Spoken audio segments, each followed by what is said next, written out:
Good morning प्यारे बच्चों। आज हम पुरुषवाचक सर्वनाम पार्ट 2 को लेकर के आए हैं आपके बीच में।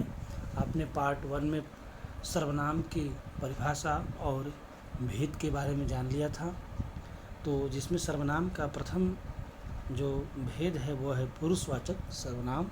हम आज इसके बारे में पढ़ेंगे। तो आइए पर इसकी परिभाषा को समझते हैं। जिन सर्वनाम शब्दों का प्रयोग वक्ता यानी बोलने वाला स्वयं द्वारा खुद के लिए या दूसरे यानी श्रोता, जो दूसरा होता है श्रोता के लिए किया जाता है, उसे पुरुषवाचक सर्वनाम कहा जाता है।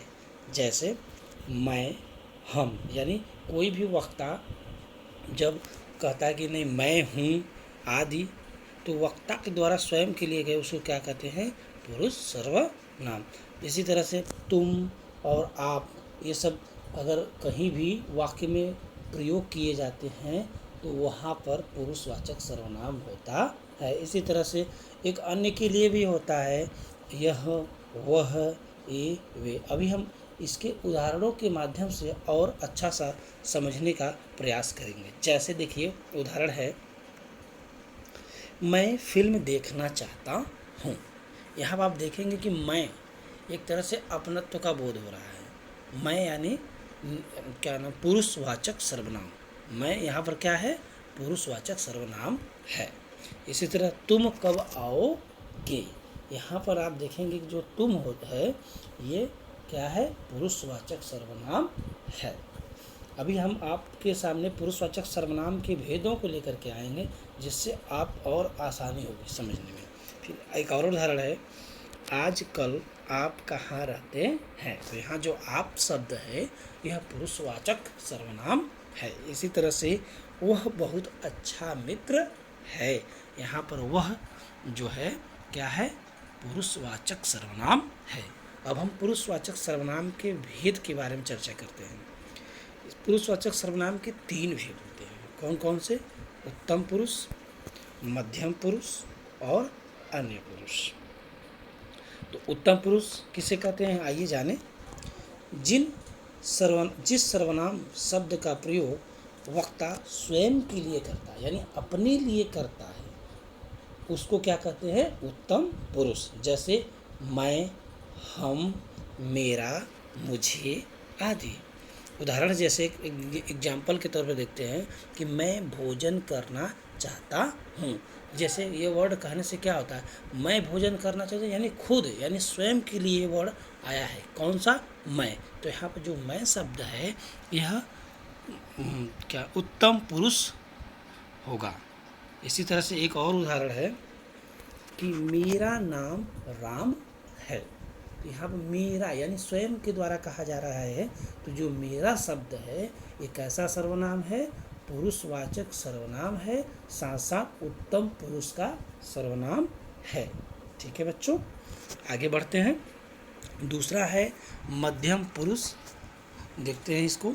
जिस सर्वनाम का प्रयोग वक्ता सुनने वाले यानी जो श्रोता होता है के व्यक्ति के लिए करता है, उसे क्या कहते हैं? मध्यम पुरुष कहते हैं। जैसे आप, तुम, तुमको आदि। उदाहरण के माध्यम से समझने का प्रयास करते हैं कि तुम मुझे पसंद हो, यानी हम वक्ता श्रोता को कह रहे हैं कि तुम मुझे पसंद हो। तो यहाँ जो तुम शब्द है वो कैसा पुरुषवाचक सर्वनाम है? मध्यम पुरुषवाचक सर्वनाम है। इसी तरह से एक और उदाहरण लेंगे हम, आपका नाम क्या है। तो यहाँ पर जो आपका है ये श्रोता के लिए हम कह रहे हैं, वक्ता।